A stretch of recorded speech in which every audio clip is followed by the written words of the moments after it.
Witan mo na. 5 and a half.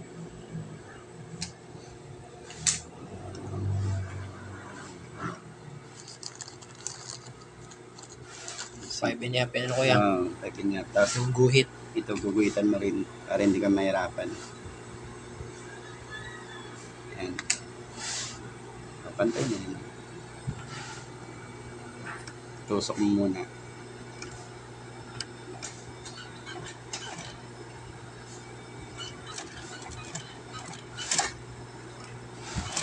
Pag ganong na parang naangat, itaas mo lang ito.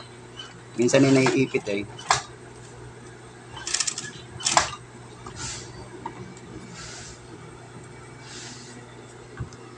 Nakikita mo sa video? Kita. Gugupitin.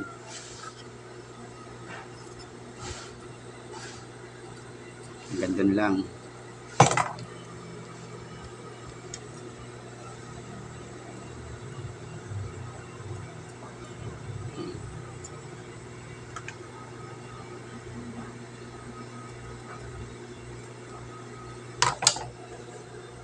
Tusok mo na dito.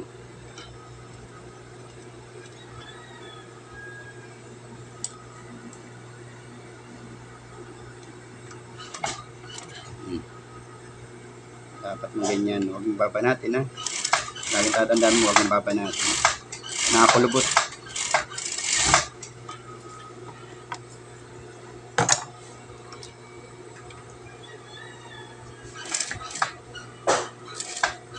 Pamadali ka nun sa karayom. Dito. Talon yan eh. O, pantay mo dito.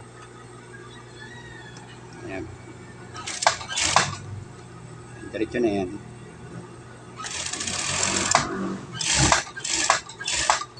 Nawala na yung kilig ng katawan.